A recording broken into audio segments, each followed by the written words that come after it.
everyone. Max here with a late Forest preview ahead of the big game at Bramall Lane today. I'm actually sat here in my house about one and a half miles away from Bramall Lane. I was there last night for the boys' Abbey Lane Football Awards night, and my boy Nate took home the Manager's Player of the Year, had his Forest shirt on in the Platinum Suite at Bramall Lane, taking away all the prizes. So that's an omen for today. Come on, you Reds.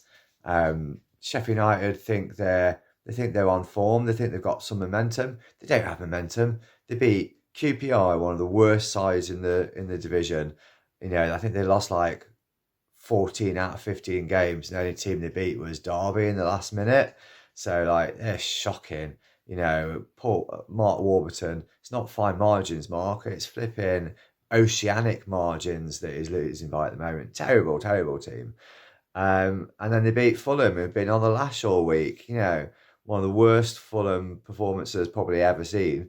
Have you seen the goals Sheffield United scored against Fulham? Sheffield United players in the box, Fulham defenders running around like this, one direction, the other direction. Absolutely crazy. Yeah, they beat them 4-0. Yeah, they had a great day in the sun, but that's not momentum. That's not form. They're coming up against a team now that gives a toss about the game, that's got good players, that wants to do the business. So Sheffield United fans were all, we don't even want to get in the playoffs. We won't do out.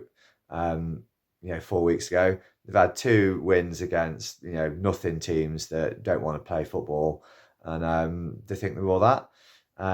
However, shouldn't underestimate them. They have got some good players. Like Ndai is good. Morgan Gibbs-White is obviously the player that Colback needs to take out early. Stop him playing, and he'd probably stop the rest of the team playing.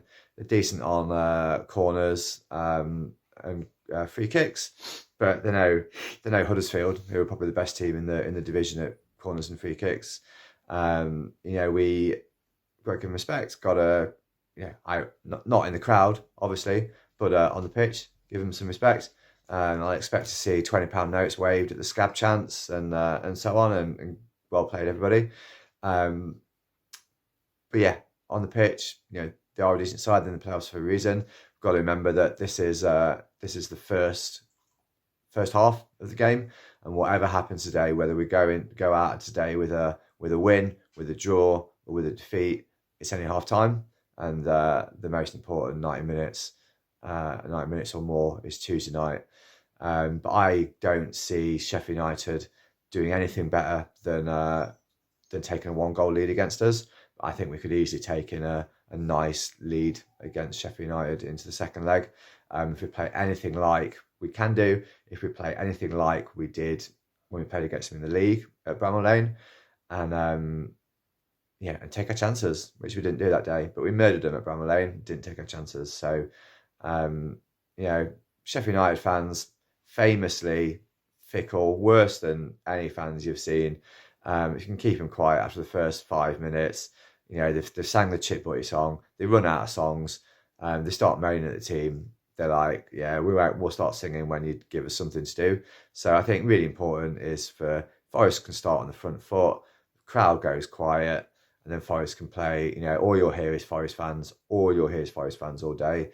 And yeah, I reckon we'll take home the win. And then the difficulty is then, like we've seen in playoffs before, how to play the second leg. If you take a win, we've took a win in the second leg against Yeovil in the League One playoffs all them years ago, and I think the team didn't know how to play second leg and went out to keep it tight. I don't think we'd do that, but that's to come. That's the next preview. I think seeing that Keenan Davis is travelling with the squad, which I think is massive. I think we really missed him against Bournemouth.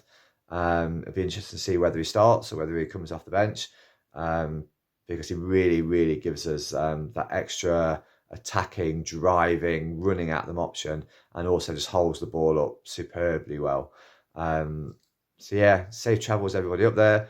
Bramall Lane, South Yorkshire Police are the worst football police in the country by miles.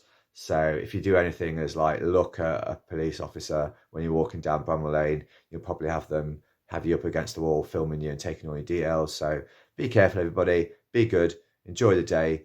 Come on, you Reds.